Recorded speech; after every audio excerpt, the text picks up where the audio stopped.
Step inside the Strength Barracks podcast. The intersection of perspiration and inspiration is our training ground. Join us as we journey with elite athletes and everyday individuals, unearthing the stories and strategies that can unleash the potential within us all. This is your gateway to the ultimate audio arsenal dedicated to strength, resilience, and the unyielding quest for self-improvement. Okay, welcome back to another Strength Barracks podcast. Yeah. With Peg and Randy. So I wanted to talk about something specific today. Okay. And I want to kind of hear your opinion on it. So gaining weight, obesity, we know it's a major problem in the United States. Yeah. But I always, I don't know, because the way my brain works, I like to peel the layers. Sometimes to a point where it's not healthy. But okay. Yeah, I got a big sigh out of you for that. And this is one of those ones where there are so many layers, but I don't think we necessarily have a hunger problem in the United States. I think we have a boredom problem. Yes. And I think that's where a lot of people, no, don't get me wrong. I think there's a lot of other contributing factors, stress, anxiety, all that stuff. I'm not discrediting any of that. But I noticed that in myself of a lot of the times when I'm unnecessary eating, I'm just bored. Yeah. It's not that I'm actually hungry or even want to eat. Yeah. I mean, so right. I was interested to hear your thought. Like, do you think it's more along the gender line? Like men eat because they're bored, women eat because they're stressed? Do you think there's a mix of both? Do you think everybody's the same? I think it's a mix of both. I think everybody's pretty stressed and well, regardless of who or what or how you believe, the last, almost 5 years now, I think, yeah, everybody's stressed. Everybody's been stressed. Yes. Everybody is stressed the fuck out. And, like you said, we stress eat, but we also eat out of boredom. Like right after a meal, an hour or two, we'll be wanting to get a snack. Right. Even though we're not really hungry. But, we don't also eat until we're gorged full either. So I think that's why I think it's boredom or stress. Right.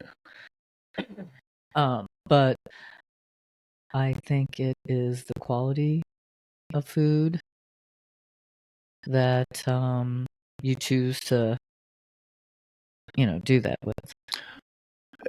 Yeah, it's interesting you mentioned that because there is actual science behind that as far as satiety goes. Mm-hmm. And again, it's not broadcasted because major food corporations don't want you knowing this information, but there is satiety hormones that get released when you eat, and depending on what you eat, they either get spun up, meaning your body produces more of them, or it produces less of them. So to give you an example, when you combine fats with carbohydrates, your satiety level goes down. You're actually able to eat more of that before your body tells you I'm freaking stopped. So a good example of that being, get a large baked potato with salt and pepper and try and get through that. It's going to be rough. It's not rough, but it's not going to be fun. Right. Like you're going to be full. Now put butter on that and you can breeze through it. Yeah. Like it's nothing. Yeah. And a 16-ounce ribeye. Right. Same thing for, let's pick like a protein source. A ribeye? No, chicken. Chicken. Yeah. Go get a roasted your chicken and try and eat the whole thing. It's rough because I've done that. Just for the calories. But the minute you involve gravy with it, it's easy to get down. And so for most people that don't understand the science behind it, they're like, well, yeah, because it had gravy on it or had butter on it. Right. But physiologically, what's happening is those hormones that your body is supposed to secrete to tell you, like, I'm stuffed, like, it's time to back away from the table, they get suppressed.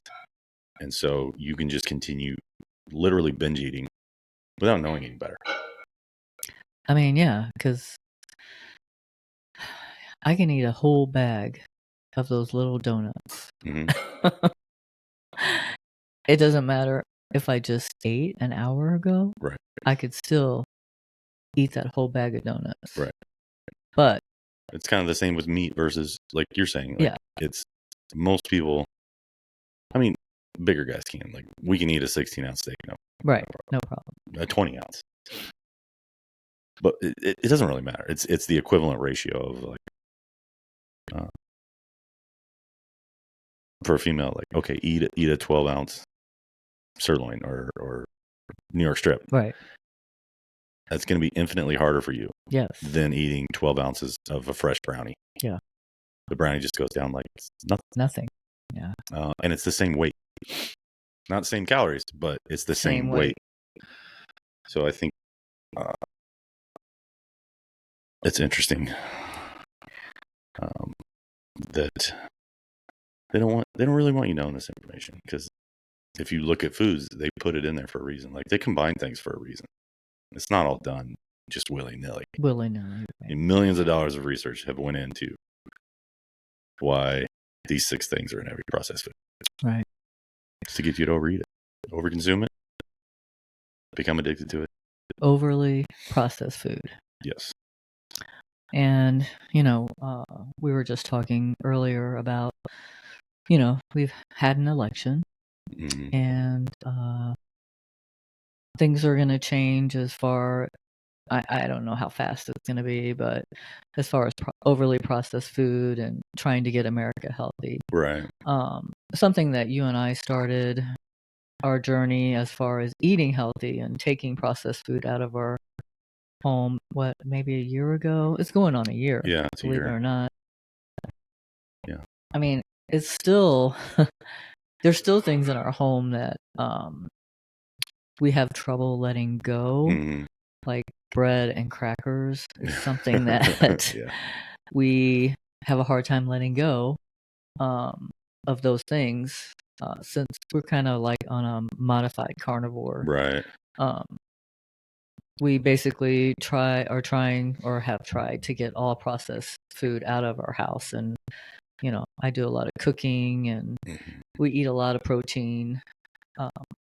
And I feel like we use other animal products, such as raw milk, cheese. Yeah, yogurt, Lots of eggs. Yeah, we do everything unpasteurized now.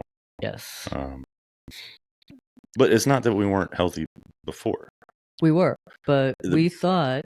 But, what I'm trying to say is, you never actually get there. It's like, it's always a process.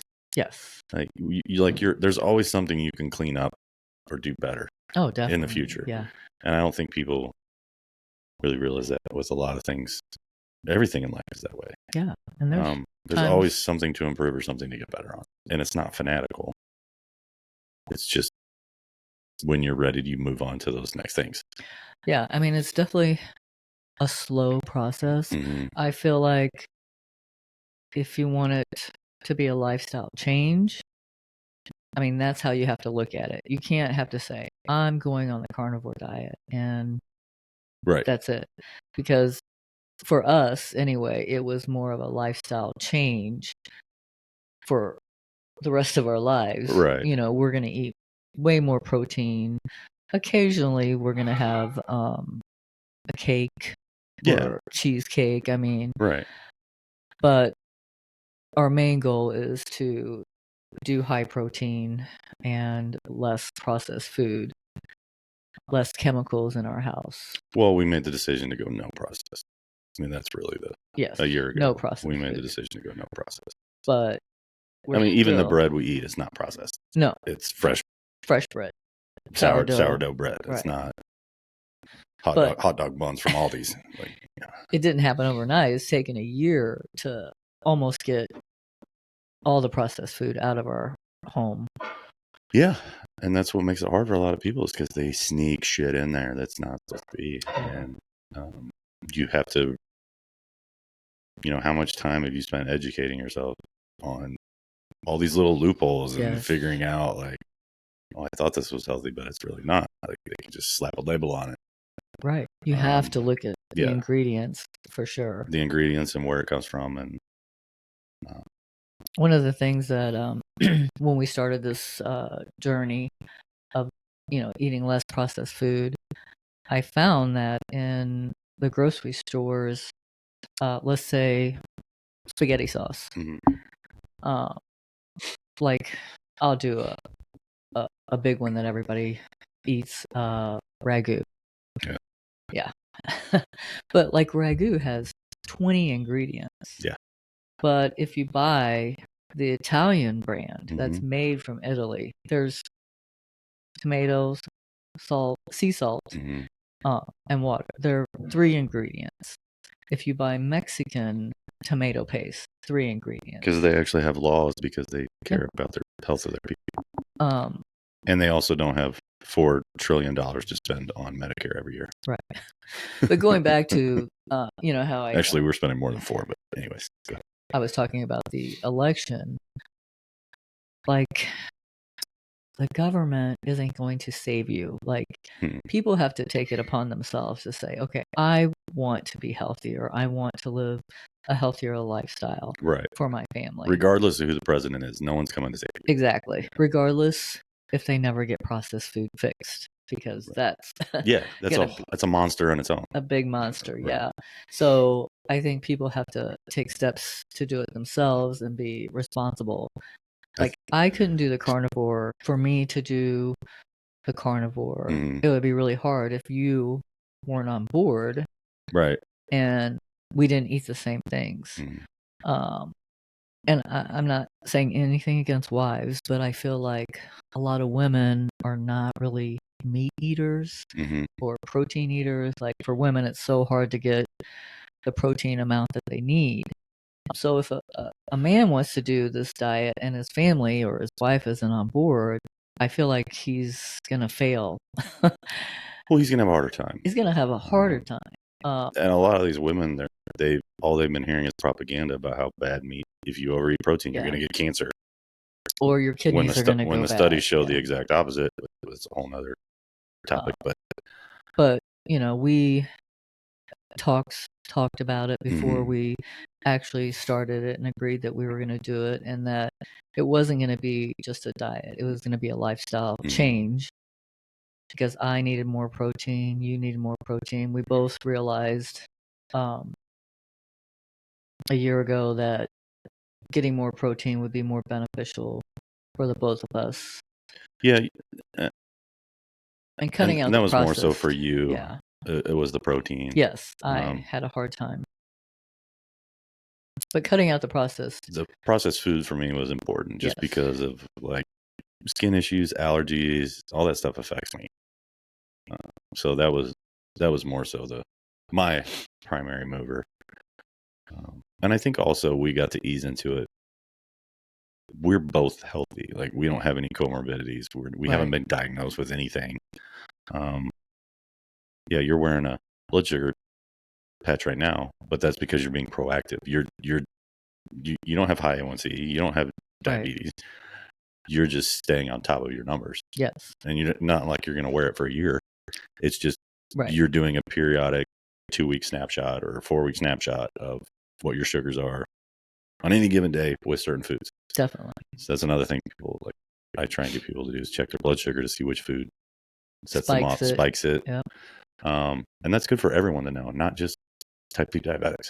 Exactly. But getting back to your point, we got to ease in, and sometimes though people don't get to ease in, right? Because we'll get people with multiple,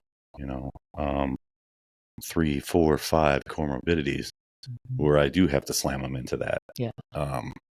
Like, hey, there's a reason why you came to see me, and it's because you don't want to die. You don't have time to ease in.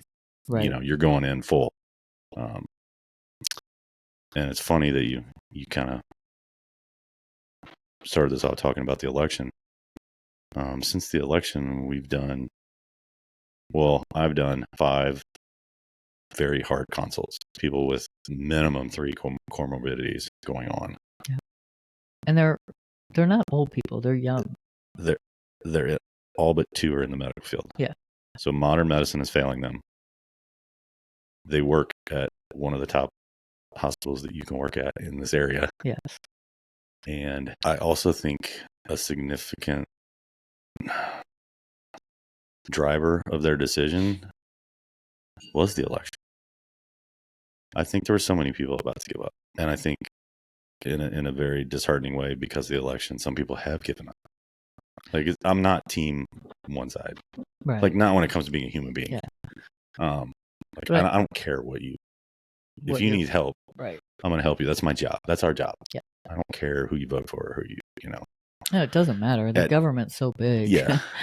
But at least they're thinking about making Right. changes in the right way. But I think a lot of people were either gave up or were so close to, and because I got hit with them all, and it was like 4-day period. Yeah. I also think that they felt like they were spinning their wheels, and they've been to, some of the top doctors, and they weren't really giving any answers. No. And I find amazing is that nobody talked to them about their nutrition. Nobody talked to them about their sleep. Nobody talked to them about exercising. And Kennedy has said several times that they just want to throw pills at people, and that's true. I've been a nurse for over 30 years, I'll say, because I don't want to. I mean, I've been a nurse for a long time, but until I got into healthy living, I've always been healthy, but until I got into the healthy living, it never really occurred to me. Until you start studying. Yeah, until I start studying and going down rabbit holes about, you're right. The doctors, they don't really ask you about what do you do? Do you walk? Do you, they don't, most doctors don't. Right. They don't really try to get to know that person and what their lifestyle's like. They just make assumptions, and they're going to give you a pill and see if this works, and you're going to come back in 3 to 6 months, and they'll check you. Well, can I interject here? Because to play devil's advocate, that I'm really hard on doctors, but also with the ability of being hard on doctors, I think it's important to play devil's advocate, because this is a rabbit hole that I've gone way down. Yeah. And the doctors are trapped in the same system everybody else is. Oh, yeah. I mean, they don't have time. Every medical textbook in the last 40 years is written by Big Pharma. Yeah. Everything that goes into it has to be approved by Big Pharma. It's not even actual physicians that are writing medical textbooks. And the research is done or paid for by Big Pharma. So only things that are studied are allowed by Big Pharma. Yeah. The other thing, and this is I think the bigger point, or not the bigger point, equally, they're not taught the right stuff. So if they do want to go on and learn that, they can. That's not like doctors don't know how to learn stuff. They learn at an accelerated rate. Yeah. That's actually how they made it to medical schools, because they can memorize things faster than most people can memorize things. One of the reasons. So it's not their ability to learn. They can go learn it for themselves. Yeah. But if they start implementing it, they get blackballed. Several have. Yes, a bunch have. Yeah.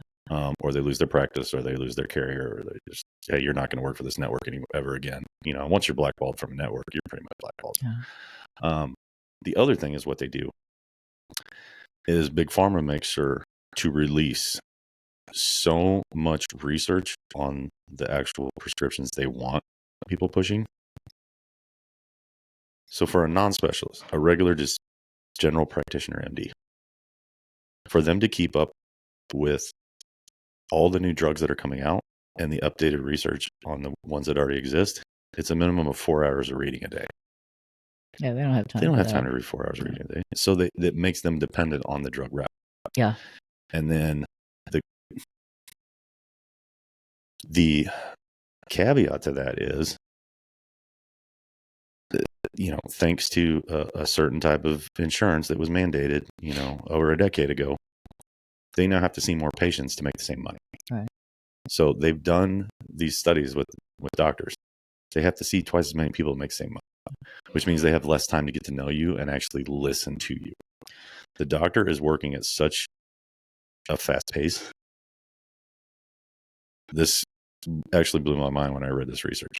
The average doctor stops listening to the patient at 19 seconds because they don't have the time. At 19 seconds, he or she, that doctor, is already prescribing, thinking of your diagnosis just off the limited information of 19 seconds and whatever lab test or, whatever you had.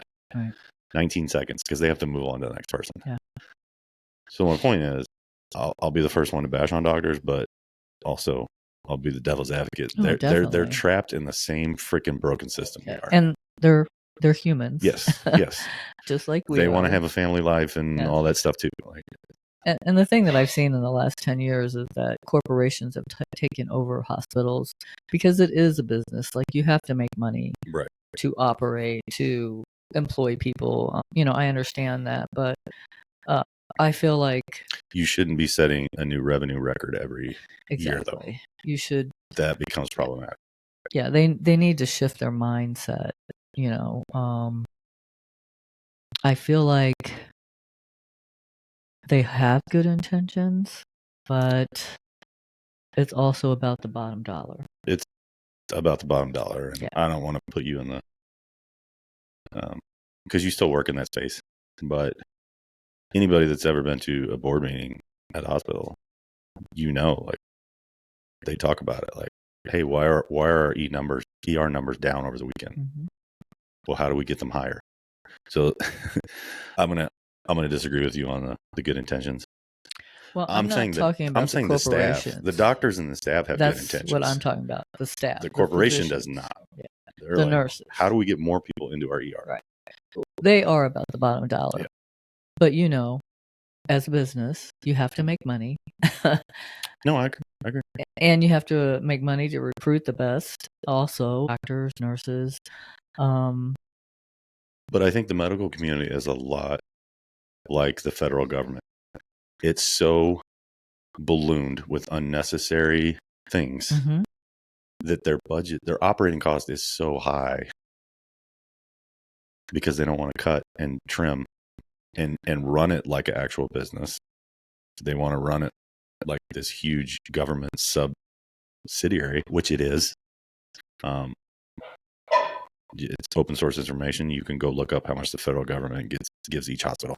But it's subsidized. Some of the standards that they're held to get paid is kind of ridiculous. Like, they look at certain things. I'm not saying everything, but we're kind of getting off the subject. Right. But one of the things I'll say is, like, ER wait times. They look at that, and based on that, your hospital's not going to get paid if you have these people waiting over 4 hours, what the average wait time is in the ER. If yours is over that, then you're not going to get paid, or you're going to get paid a lower rate. Well, I'm sorry.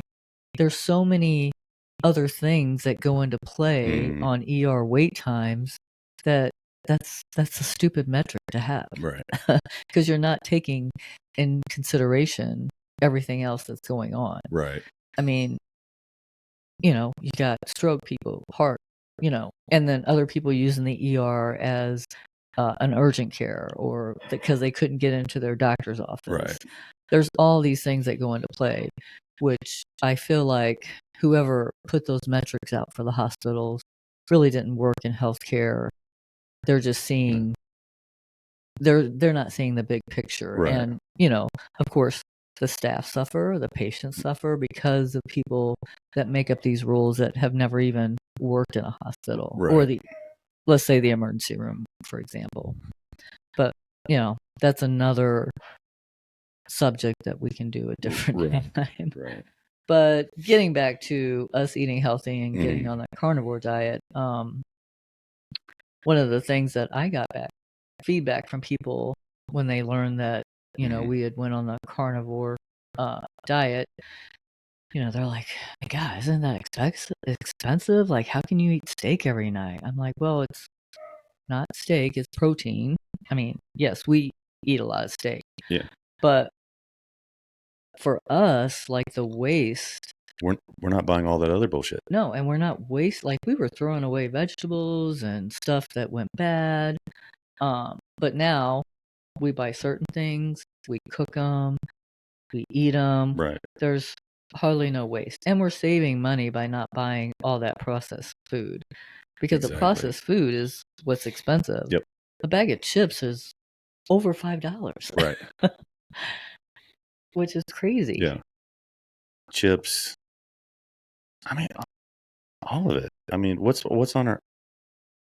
It's funny, we kind of swap places because I do almost zero cooking now, and I used to do it all. Yeah, for sure. But average grocery trip is what, 10 or less things. Oh yeah. And I'm being generous with the 10. Yeah, that's very generous. Yeah. I mean, we bought half a cow from a local farmer, which saves me a lot of trips to the store. You know, we have to plan out our meals. Right. And usually when we're out of something, it's because you need to make ghee, or like it's not expensive purchases. No.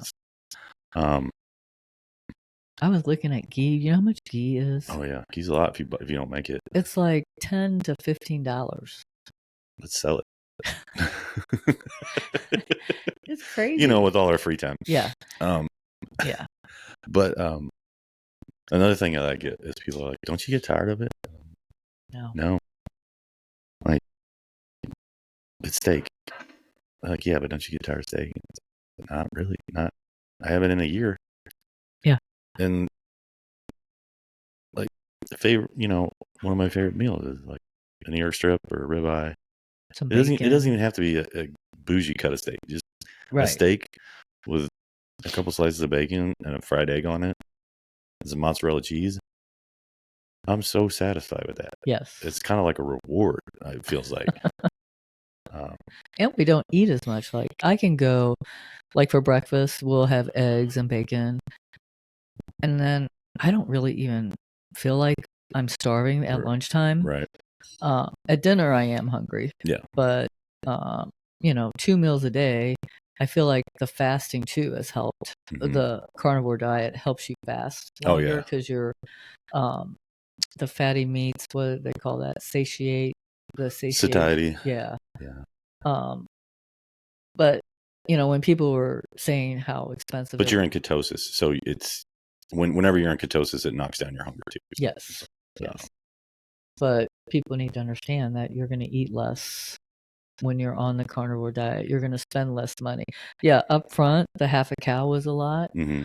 But if you go and price steaks and what you'd spend over that same time period. Exactly. Yeah. It's a big savings, and it's locally raised and butchered here. We have several good butchers around here. But some of the pros, I feel, for us has been simple, focused on protein. Meal planning is easier. We have minimal waste. We're saving money. It's low carb. And we basically have eliminated almost all processed food. Well, we have, except for when we intentionally cheat. Yes. Like, we don't, there's not. Which we are human. And, you know, sometimes a good pizza is like really good. Right. But we try to, you know, if they have a sourdough crust, we try to get that. Right. And then get, you know, the meats that we like on top of it. Some of the cons, for me, was the constipation. But after I learned I needed to take in more electrolytes, that helped me tremendously. Like, I mean, I was the type of woman, and I know a lot of women have this problem, whether they're eating a lot of protein or not, is constipation. Yeah. If I had a good bowel movement every 2 weeks, that was amazing. But now it's, you know, 3 to 4 times a week. It's normal. I'm actually normal. Right. Because going on the carnivore has healed my gut health, and taking in more electrolytes that I needed before anyway, I just didn't know it, also in turn helped that. Right. So yeah, you healed your leaky gut, you got the correct electrolyte imbalance and you're properly hydrated. And know that there's no reason for women to be constipated. They think they're so used to it that they think it's normal, and it's not. Yeah. That stuff is not supposed to sit in your body and bleed it back into your system. Like you're not helping yourself by just ignoring it. And my doctor, he knows. I've had the same doctor. I'm not going to say his name because I love him, but he's known I've had this problem, and I've asked him, for medication, and he always gives me medication, but never once did he say, maybe you need some more electrolytes, or maybe you need to increase your water. But I don't know if he thought maybe I knew that and I wasn't doing it, or maybe he thought I was doing it. But I think that's something that doctors need to tell their patients, like, you need more electrolytes. You need more water.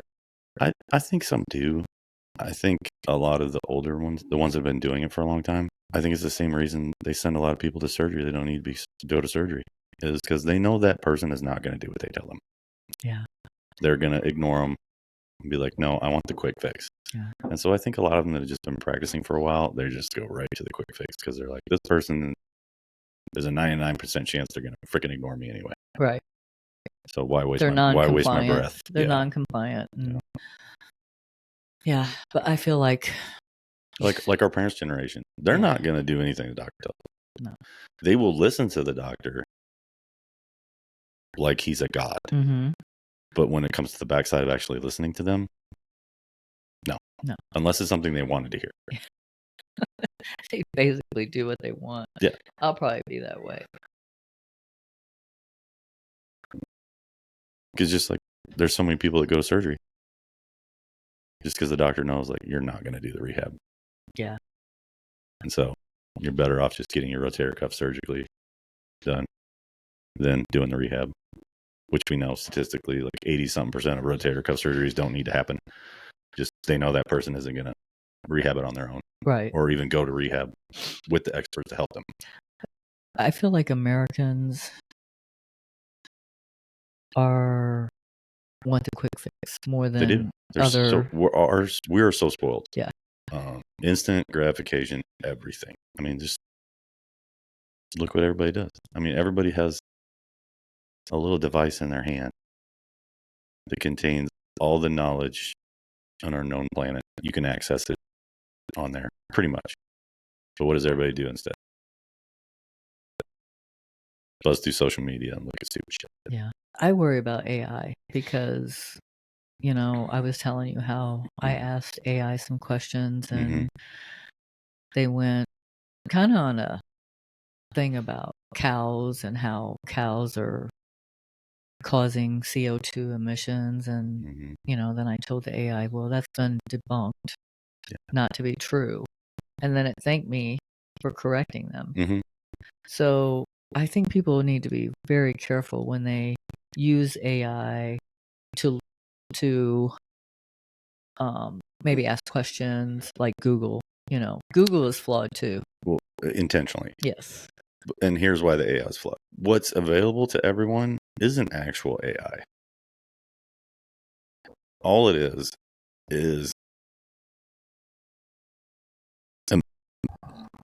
like ChatGPT, like all that kind of stuff. Imagine a Google that when you search something, it could search everything on any known database. So Google can't, because Google's a company. It doesn't have this, like, it can't access everything. Right. It can access a lot of stuff, but it can't access anything. And what it can't do is go through it at the rapid rate that the AI does.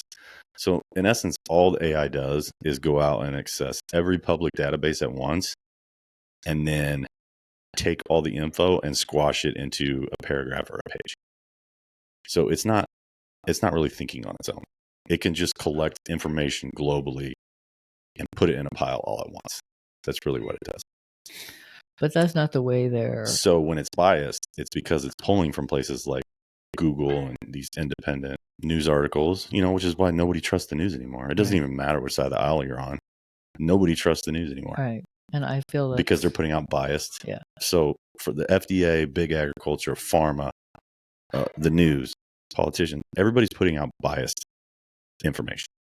And so the AI pulls from all that bias, and you still have to kind of sift through it sometimes. And you have to like ask it harder questions. Well, I think people need to ask. I catch AI lying all the time. Yeah, they definitely need to ask it harder questions and not go by or really look at the answers that AI has given you to make sure, right? And use other sources besides that right. to look up stuff. But they depend on people being lazy. I mean, that's how they propagandize. Yeah. Like getting back to the cow thing. Do you know how many buffalo were on this continent? A lot. Before we came and started raising cattle? Way more than we're eating right now. Yeah. Were we destroying the planet back then? No. Okay. I mean, and like you said, that's been debunked. Like it's actually retarded thought logic. Yeah. If you actually sit down and look at it. But they want people to be so lazy where they're just like, they just believe it because they've heard it 24 times. Yeah. So they just think it's true. I mean, some other things that we've done to try to eliminate processed foods and chemicals from our life, our daily life is, I started making a lot of things like cider and tallow and ghee, and I'm getting ready to make lotions and soaps just because I want to know what's in those ingredients right. that we put in our body. And I mean, Bath and Body is a big business, but huge. Your skin is one of your biggest organs, and to put those type of things all over your body and think that it's not going to affect you is, to me, mind-blowing. But unless somebody brings that to your attention, you're not thinking that. You know what I'm saying? Like, I never thought that. For years, I used Bath and Body. Right. But now that, we're trying to get be chemical-free, it was very eye-opening to me. Right. And this doctor today was talking about how they did a study of these women. They took all lotions away for 4 months, and there was a breast cancer marker that went away. Yeah. After so that was actually the study I just pulled up. Oh, you want to talk about it? Because I thought that was very interesting because so many women have been diagnosed with breast cancer since COVID, which is crazy to me. I personally know I can count on both my hands how many people have been diagnosed with breast cancer. Breast cancer, but then also all cancers are bad. Yeah. People that had beat cancer before, after COVID, almost all of them got cancer again. I mean, I don't want to say almost all, but it's a very high percentage that nobody wants to talk about. Cancer in young people. Yeah. That breast cancer, I went to EHN and pulled the study. It's an awesome study. Yeah. It was breast cancer survivors. And it was like you're talking about personal healthcare products that contain phthalates and parabens. Yes. Shampoos, lotions, makeup. So fragrance, makeup, beauty products, soaps, all that kind of stuff. Which is also why they can't call Dove soap. Yeah. A lot of women don't realize that. Right. Dove is not technically soap. They legally can't call it soap. Right. They have to call it a beauty bar because it has shit in it. It's a class 1 carcinogen. Yeah. But anyways, so breast cancer survivors, and they wanted to look at all these things that contain phthalates and parabens. Participants who were cancer-free but using these products daily were divided into 2 groups, a control group and then a test group. This was a 28-day period. So over 28 days, all they didn't change anything. Not where they lived, where they worked, what they ate, if they went to work out, like they didn't care about any of that. Right. Like they only changed this one thing. They pulled those products. They pulled their beauty product from them. So over the 28 days, before and after the study, they collected blood, urine, and breast tissue samples, like I said, at the beginning and at the end of the study. Just by removing their beauty products, they found significant reductions in phthalates and paraben levels in urine, along with the reversal of cancer-associated cell signaling pathways and gene profiles in breast tissue. Really, what that means is the level of cancer gene expression in them dropped. Mm-hmm. Dropped significantly in 28 days just by removing that crap. And so, the overarching theme was it underscores the impact of just putting something on your skin that was never designed to be put on the human body. And how those chemicals get absorbed. Right. And then it also highlights a glaring loophole again, because the FDA and Big Ag, they don't give a shit about your health because they've written in a loophole that allows them to do this stuff legally. So the FDA's version of the law is under anything that's under fragrance or parfum, meaning if like they can just put extra fragrance or contains parfum. Right. By law, that's their scapegoat. They don't have to legally describe what's under that category. Exactly. So they can hide all the toxins, carcinogens, all the carcinogenic stuff. They can hide that all under the fragrance or paraben. Yeah, they don't have to list them all, which I think is deceiving. It's an umbrella. Yeah. It's an umbrella term that shelters them from actually telling you the ingredients and the toxins with it. Yeah. Yes, that's your government looking out for you, ladies. Getting back to the soaps, and like that's why you're doing stuff like this is to get that. I mean, I might get hit by a bus tomorrow, but I'm gonna die healthy. I don't want to suffer. I mean, I've taken care of patients that have so many comorbidities, and I've seen how they suffer, and I don't want to suffer like that. Or my family. I just want to die a natural death of old age and not suffer. That is the end goal, is to live a productive, healthy life and not suffer, at the end of your life unnecessarily because of your choices.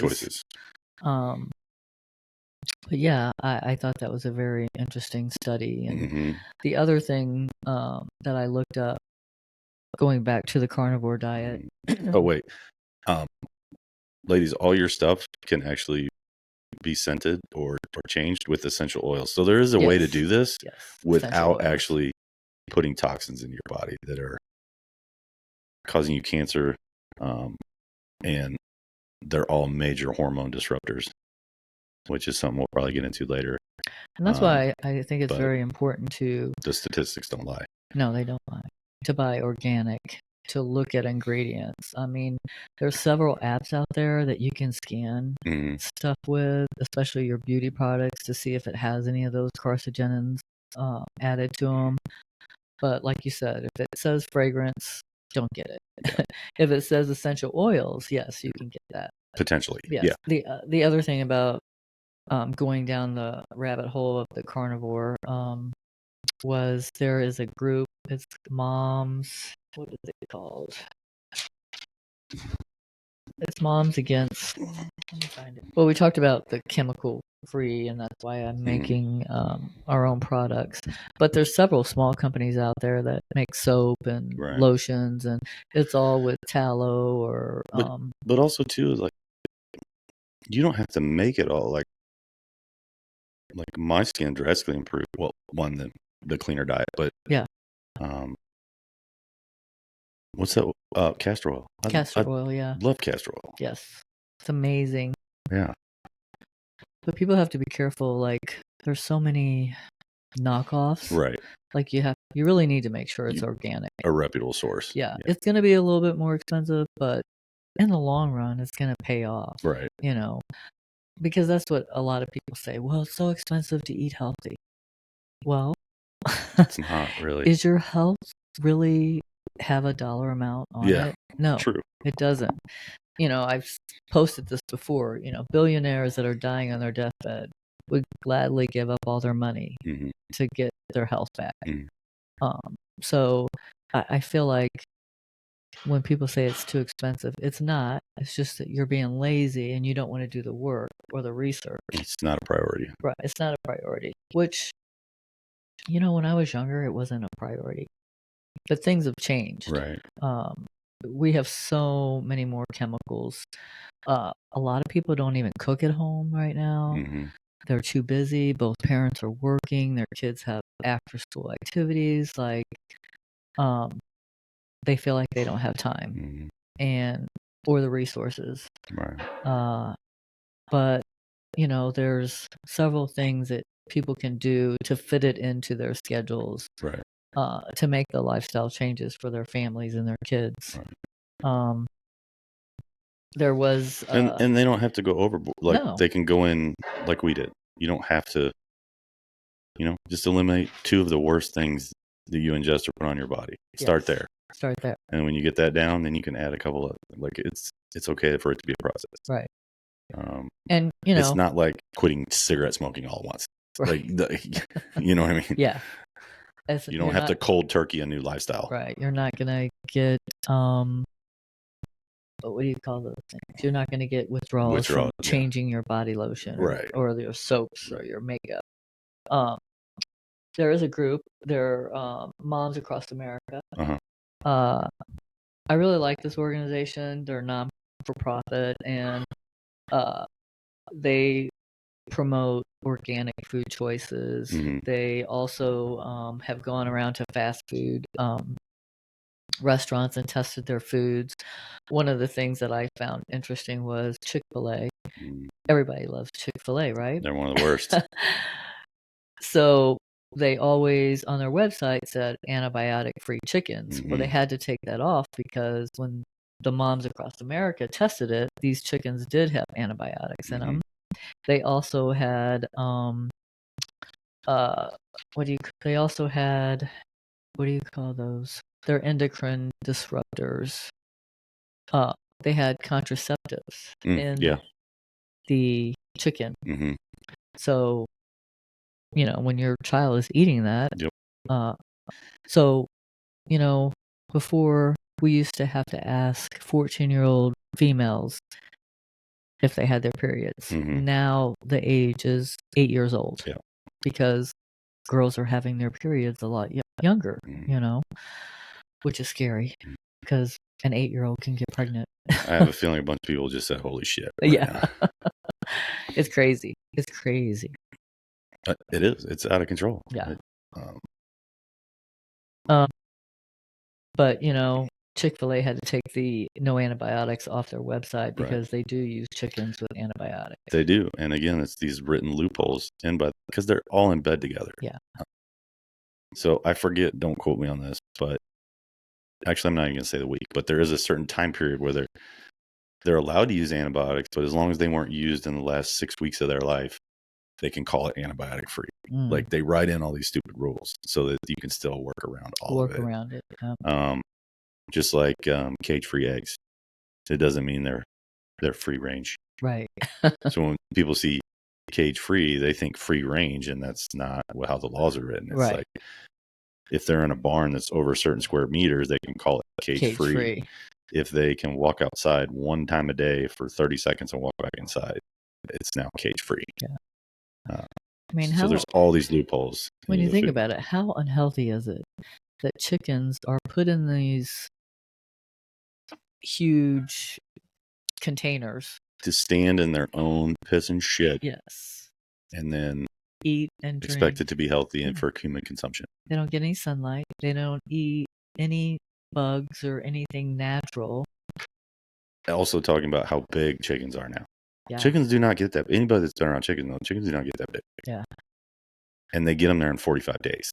There is a breed of chicken that do grow faster than other chickens. I did see that, but not at the rate that they're giving them. No, and all those chickens now, like all the chickens that we eat, those are hybrid, genetically modified chickens to get that big, to be able to go from egg to slaughter in 45 days. Yeah. One of the things that you noticed when we got the half a cow, how the meat tasted different. The fat tasted different. It has less flavor. Like the fat does. The fat is totally different. Yeah. I feel like. Like I have to get used to it. I'm still getting used to, not that I really like to eat fat, but I need it. So, because they're not grain finished. So some people call it gamey or whatever, but it's kind of gamey. It's really just because they're not grain finished, which sweetens them up. Yeah. You know, which is funny because there's actually laws on that. There's laws on how much seed oil you can give a cow, but not for human beings. So like right now, there's this huge clapback of doctors and so-called expert scientists that are going out on social media trying to reverse everybody on like all this seed oil junk is bullshit. Like seed oils, they're perfectly fine for you. Okay, then explain to me this. Why is there laws against feeding it to livestock, but not to human beings? Right. So what they noticed when they didn't put limits on how much you could feed a cow, within 6 months, cows were dying of diabetes and heart failure. Oh, damn. So they had to install limits. Once they put the limits in, the cows started living longer again. So they know unequivocally how bad it is for you. Yeah. So they put rules on livestock, but not on humans. Well, I'm just hoping McDonald's starts frying their fries in tallow again. Well, we don't eat fast food, so. I know, but I might eat some fries fried in tallow. Yeah. They used to fry in tallow. Yeah, that's what I mean. Yeah. I wish they would go back to that. Yeah. But, yeah, no, I mean, there's the problem, too, is it's a lot like the fluoride. You know, there's fluoride in all our water because they just said, hey, we'll put it in everybody's water. But what people don't realize is fluoride is industrial waste. They didn't know what to do with it. And so to destroy it, they didn't have a way, and it was too costly. So they're like, well, let's just convince everybody that it's healthy and it'll help your teeth. We'll put it in their water. The same thing has happened with seed oils. There's so much seed oil that's a byproduct of other things that they don't know what to do with it. So they're like, hey, let's just convince the general population that seed oil is better than tallow. So, or frying in lard. Did you see the article about how you're not supposed to boil water with fluoride in it? No, I didn't actually see that. Well, you know how sometimes a city will have a boil order. So now they've come out with this that you're not supposed to boil water with fluoride because it turns it into a poison. Really? Yeah. So, which is scary. Mm-hmm. I can't remember what type of poison. I'd have to, look it up again. But I thought that was very interesting because all the cities do boil orders. Yeah. Especially after they flush the hydrants and all that. But I mean, we have a filter. I saw the thing that you sent me. Oh, okay. But we filter our water, which I think a filtration system, helps get the fluoride out, the bleach, a good one. Yeah. Not one that you can buy at Walmart. Right. Yeah, they're expensive, but a lot of times you can make payments or find something that you can afford. Yeah. That's the thing is I feel like people have been misled to believe that to get healthy it's very expensive. Mm-hmm. When it's not really. You just have to educate yourself and do more research and be more proactive. Right. Which takes work. It takes work, but it's also we are a consumer society. Yeah. America consumes, I don't know what the number is, but it's the majority of the world's goods. Like we go through shit at an accelerated rate, from food to electronics to you name it. Like we're the biggest consumers on the planet. Of everything, just about. And so everybody is that way. They think they can purchase their way out of something. Mm-hmm. And when it comes to your health and fitness, you can't purchase your way out of it. No. You actually have to put the work in. So it's easy to believe the lie that it's expensive. Yeah. Because that fits with the narrative that you've been told, but that doesn't make it factual. Right. It doesn't make it correct. I know having made the switch, I wish I would have done it 20 years ago. Oh, me too. And if we had kids, that's how we would be eating. That's how they would grow up eating, like strictly. Definitely. Especially with all the stuff I see. And I mean, we got both our parents eating better, trying to get chemicals out, but it's just so hard with them because they're older. It's a losing battle. You have to pick and choose. Yeah. But we did get them off some of their medications that they didn't need to be on because we've changed their diet and, done other. Or supplemented. Yep. But it's just a process. I like it. I'm not. And really, I don't think that there's anything. I don't think there's anything magical about carnivore diet, because you know how I am with buzzwords. Yeah. It's just getting rid of the processed food and the toxins that you're ingesting. Yeah, and please eat animal products. And a lot of people's thought process on it, this kind of stuff is, well, it's just a little amount. And then a lot of times they're not wrong. But if you would let a little amount slide here, you let 3% here, 3% over here, you let 3% slide over here, okay, well, now you're down 30% in health. Like, that's where they don't see the accumulation, or they don't understand that it accumulates all throughout the day, and then those days turn into weeks, months, years, and those things add up like to a significant, for me, reduction in allergies. My skin is a lot better. I don't need pre-workout anymore. Right. I don't even need it. I could probably do away with coffee, but I like the taste. Yeah, I love coffee. But I could just as easily probably sip on something else in the morning. It's just coffee. I don't know. When something's been a part of your life for so long, it's just whatever. Where was I going? We were talking about how people think it's expensive to eat healthy and cut things out of. No, I was talking about improvements that I've seen. That just like other little side effects that I wasn't expecting. Yeah. What else? I don't snore near as much. No. Like almost to the point at all. I don't snore at all really anymore. I mean, I still wear my CPAP, but I don't have I'm not fighting with the breathing like you were before. Yeah. And to be clear, like, I didn't just start on a CPAP a year ago. I've been wearing a CPAP for like a decade. But it was always like a fight. I had to get in sync with it, and I always needed more than the machine would give me. So I had to like do really rhythmic breathing for like the first 5 to 10 minutes. Yeah. Before I could even think about going to sleep, I would have to like get my pace set with it, so to speak. Right. I don't do that anymore. Like I don't fight it at all. That's nice. Yeah. So that's gotten easier. Hair, nails are different. And I would think, especially the hair, nails, and skin things that I just mentioned, that's really important to women. Yeah. Like guys, it's just like, okay, cool, it was a nice little bonus, but that's important shit to women. Yeah. Yeah, my fingernails are growing crazy. And not to be also crude, but I don't have to go to the bathroom near as much as I used to. Yeah, you used to go like 10 times a day. Exactly. And 10 times a day. And at a certain point, it's like, I just lost work hours. Like when you're going that much, yeah, it's like I just lost an hour and a half of my work day. Right. Like doing something other than what I should be doing. Right. So that's a nice thing, is I don't have to like go to the bathroom near as much anymore. Yeah. So better bowel movements, just like you got, but it improves even in guys. I don't think I've had heartburn in a year.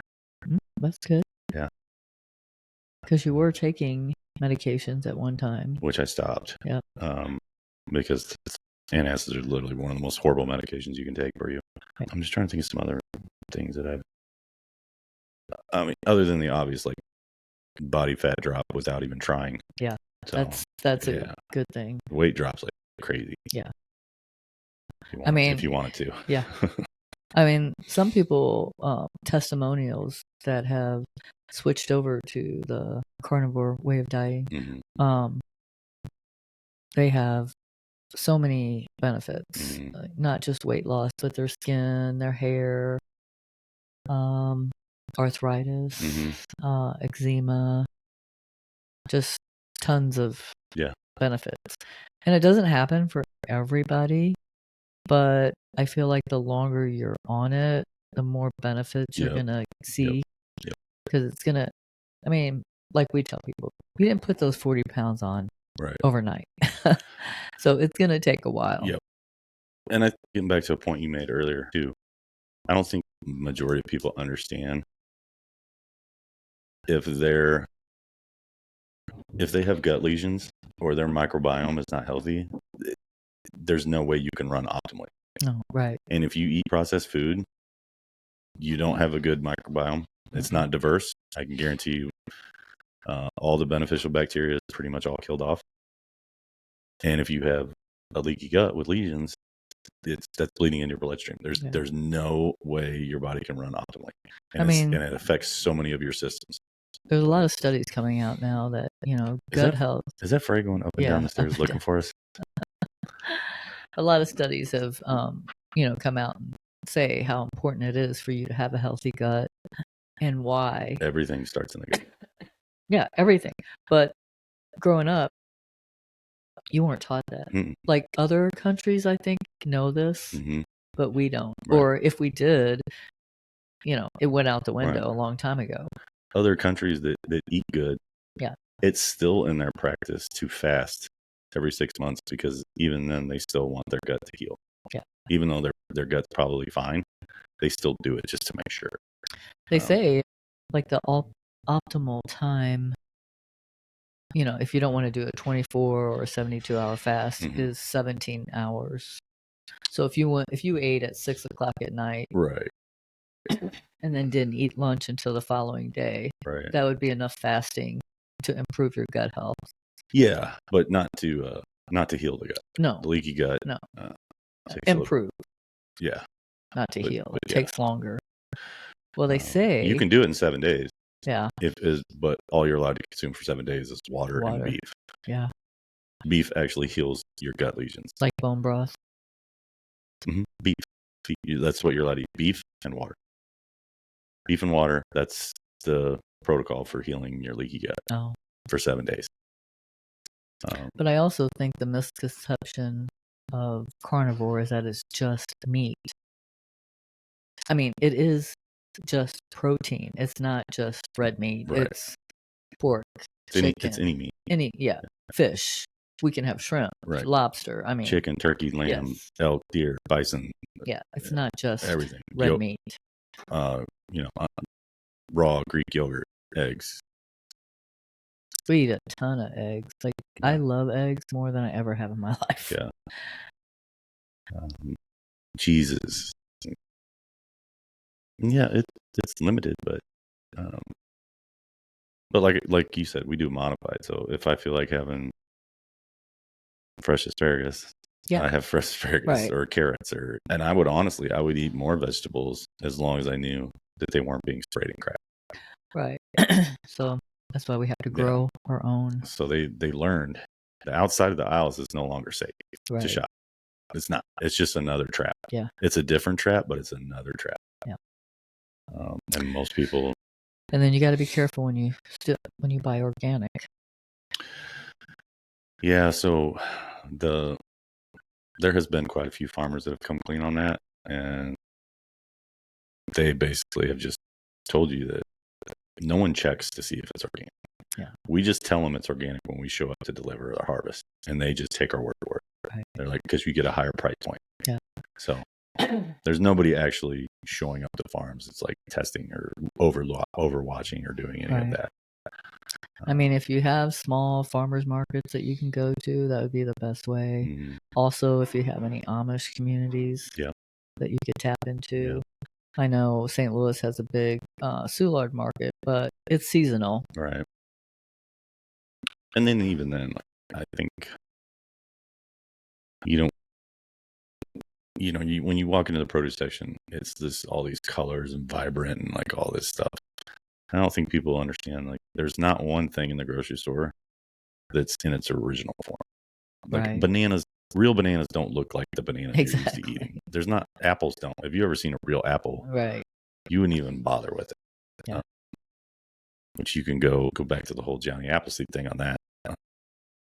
Everything has been tweaked and modified by mankind to make it produce a higher yield. Well, yeah. And it's not, it's out of control. I mean, we have apples now with a higher sugar content than a Snickers bar. So I love me a Snickers bar. Yeah. I haven't had one in forever. But that's what I mean. Like, people aren't understanding that even their produce is crap. Yeah. And if it's not crap, it was sprayed in some crap. Yeah. And the soil that it's grown in. Mm-hmm. I mean, we can go down several different things, but really, if you have a small green space, grow your garden, Mm-hmm. the things that you want to eat, you and your family. I feel like it's so important for people with kids. Yeah. Do you know that's what yards were for back in the day? Well, I know on the military base where I grew up, they always gave you a garden space. Mm-hmm. Like, they had a space specifically on all the bases for gardens. So, back in the day, and we're talking 100 years ago, 150 years ago, and prior, people think like your lot size that your house is on is like some arbitrary number when it was plotted up, and it's not really. So if it's a 4-bedroom house, it's going to have a slightly bigger lot, and it wasn't necessarily for your kids to play. It was so that you could grow enough food on that plot to feed that many people in the house. Yeah, that makes sense. Now you go back to slightly older times. The only people that had lawns were the extremely wealthy, royalty. Mm-hmm. They're the ones that had, you've seen the French palaces that are, like these huge, perfectly manicured, and they have them everywhere. That was for the aristocracy. And then around 150 years ago, they started convincing people, really more so around 1900, that you could have a chunk of the aristocracy if you just put in grass. That way you would look, it's kind of like buying a car you can't afford. Right. So you can flex for the neighbors, which is whatever. So people slowly over time got rid of their gardens and put grass in. Not understanding that they were literally cutting their own throat. The things that we think are new are not new. The first self-service grocery store was Piggly Wiggly in 1919. And they're still around. Yep. But we think it's a new thing. In the South, yeah. And it's not. It's like, no, this has been a systemic invasion for quite a while of you from farm to table. Right. The average American. Yeah.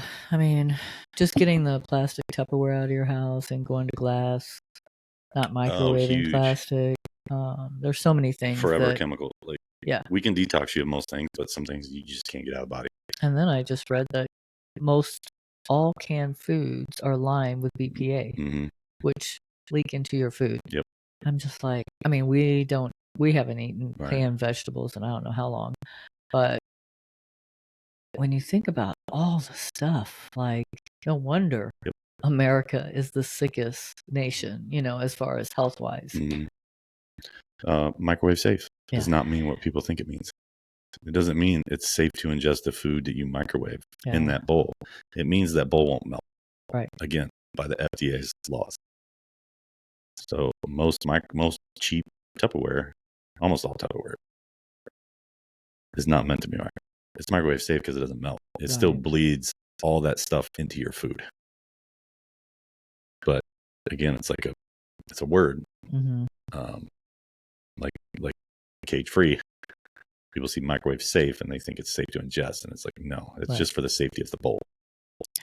I mean, and that's why you have to start out slow. And that's messed up. Yeah. You have to start out slow because otherwise it would be so overwhelming. You're right. That, you could have anxiety over it. Right. You know what I mean? Of the poisons that you're ingesting daily that you don't even know. Yeah. But, baby steps, I think, just like, trying to get your body healthy, you have to do baby steps. You can't go straight to powerlifting. Right. But, and I think, Americans always want things fast. Yep. And that's why it's so hard for people to sustain healthy lifestyles. And people just get lazy. I forgot. I agree. Everybody's lazy. I mean, I've been there, unknowingly lazy. Yeah. I left this one out when I was talking about. I don't really sunburn. Oh, me either. Because I don't have seed oils in my body. This is the darkest I've been. And it's November. Yeah. But like everybody was like, I've never seen you so dark. I'm like, no, because I never really went out in the sun, and if I did, I slathered on 70 block. Right. You know? Full of chemicals. Yeah. But you know, I don't use sunscreen. No. I mean, I'll get burnt, but I mean, that's 8 hours with my shirt off. You don't get in the summer. Peeling it takes a burnt. lot to get me red. Right. Which again, like, I don't have that crap in my body. I don't have the seed oils. I don't have any of that in there. And so you don't burn. And if you do burn, it's very minor. As in almost the next day it's gone. Yeah. Like you heal. It's crazy. I mean, my chest got really red when I went to Florida, but it never felt like a sunburn. Right. But it looked like a sunburn. Right. And I'm not advocating everybody go on the carnivore diet. I'm just saying for us, it works, and we've seen so many benefits, and we're going to continue to make it part of our lifestyle. Just advocating that you get rid of processed food. Yes, that's whether it's the main takeaway. Whether it's carnivore, whether it's your own one you make up, whether it's Mediterranean diet, like there's so many. Yeah, just get the processed. Just get the processed food out of your life, and you really won't look. If you stick with it for a few weeks, you won't look back. Right. It just feels so much better. That's the thing. And knock on wood, neither one of us have been sick. No. Since we started this. No. We did get the. I'll have a cold or something, but we did kind of get the keto flu. Yeah. When we first started. Yeah. We were tired. Well, because your body's learning to burn fats for energy instead of carbohydrates. Understandable. That's going to happen. Right. But just have to recognize it, and it's going to pass. It just takes a little bit. Right. I thought that was good. Yeah. I had a lot more on carnivore, but I think I put it all in there. It was mostly like money saving tips, storage solutions. So they say if you meal prep and you cook too much, make sure you freeze it right away. Mm-hmm. It locks in the flavor. But like for a single guy, it'd be better for him to meal prep, freeze, and then take out. Yeah. And then starting small with the weekly goals would be, instead of chips, make air popcorn. Instead of candy, use fresh frozen fruit or plain yogurt and honey. One of the things was like replace sugary drinks with filtered water, homemade iced tea, infuse the water with lemon, mint, or cucumbers, and then buying in bulk is also a cost saving. Right. Which there's not that many bulk food places around. Basic spices, you would buy those in bulk instead of spices that you use, buy seasonal produce. That's a wrap for today's episode. Whether your strength journey is just beginning or decades in the making, keep those weights heavy, your goals in sight, and always stay committed to becoming the best version of yourself. Thanks for tuning in, and until next time, stay strong and be inspired.